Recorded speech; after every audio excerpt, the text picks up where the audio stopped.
All right, we are back and we are looking at the Overland um, 484, which is a nice locomotive. And as you can see here, I got the innards of this model for display here. Now you may ask why. Oh, I got the camera the right way. Why is it like this? Well, I don't know where did I put it. I think it's somewhere over here. Let me see. Keep this thing focused. I'm all over the place. This. What is this, you may ask? Well, this is a keep alive. Um, During testing, the locomotive kept shutting off. And I rewired the contacts in the tender, which was a pain in the butt, but the positive and the negative connections. And what's interesting is that one truck is positive and one truck is negative. So it's the way they have this isolated is kind of interesting. But anyway, not isolated, but the way they got it wired, it does work. But the issue I'm having is that there is, even with, I had to have the track super clean and the wheels clean, which I have done. I tested it at the hobby shop, and it just wouldn't work right. Sometimes it'll work fine, and then other times it'll just cut out. And this is at slow speeds.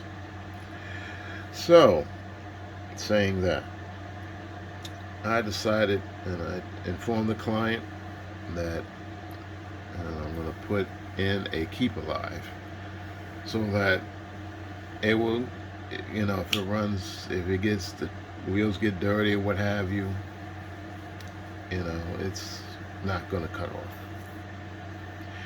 So what does it require for me to take this apart again for the 100th time? I must have disassembled this thing numerous times,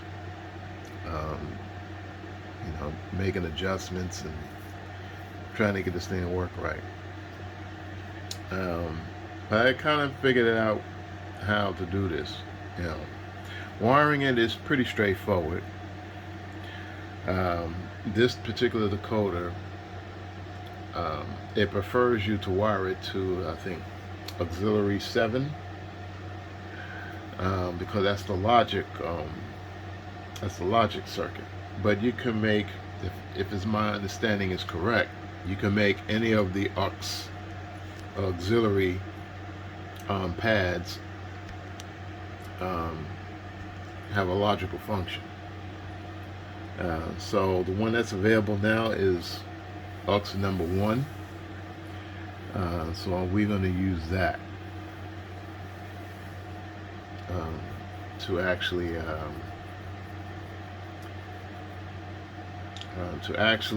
to get this to work properly. So more on that in a bit. Now this, I'm gonna wire this circuit here, and this wiring connection here. I'm gonna wire this up, and this is more or less for the smoke and for the firebox light. You can also see it here. Let's see, I got it somewhere. Yeah, it's on the decoder actually. It's like, here it is. So I have it all wired up, and this should be very interesting. Let's see how this works.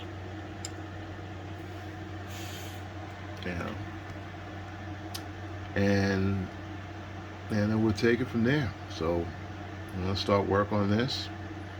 I'll start wiring this up. I'm going to test it, and we'll see it all together. Be right back. All right. Oh boy. Scratch what I said about using auxiliary number 1 for the power pack. Actually, I would have to use auxiliary number 7, as originally stated in the instructions. And the reason being because number 1, for the ground and the charge circuit, is all in the same area, or those 3 pads, soldering pads you see at the bottom. That's where you put the that's where you connect the circuit for the power pack. Very easy, very convenient. So that means that the other wires, for the smoke and for the lights, gotta go somewhere else. Gotta go somewhere else. So I gotta think of how I'm going to do this, and it shouldn't be terribly hard, but I'm not going to have to use some other auxiliary for the other functions.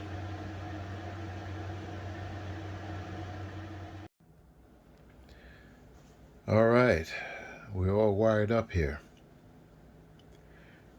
and it still looks a mess, and this is before everything goes together. You just have to make sure that everything works. I still have to wrap this up here with some Telcon tape around the wires here. But besides that, I just had to glue. This is going to be the firebox light. I'm going to have to glue that into here, into the cab, and the smoke units connected. Those black and red wires are for the smoke. So this is how it works.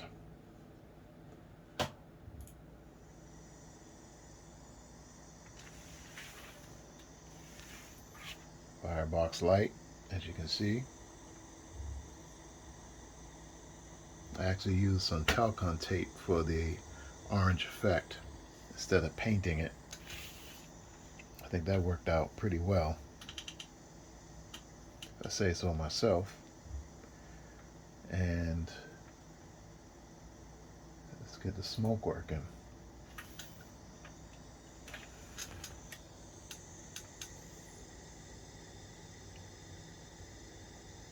It takes a bit to start up.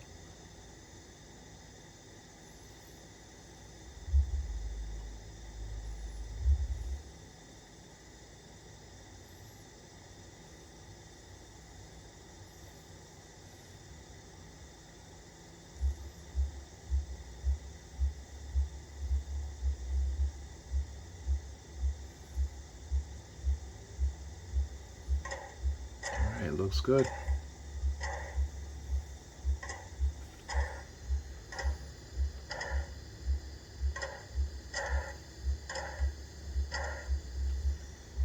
It works very well.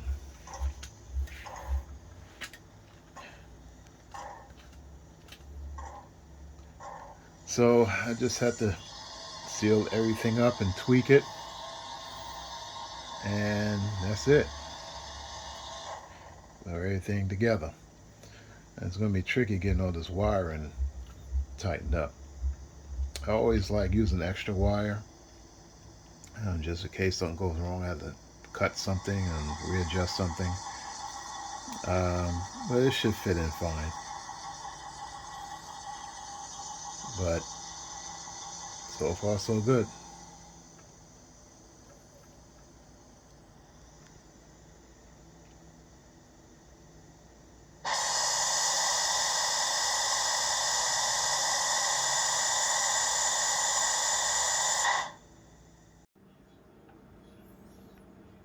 All right, this is what has happened so far.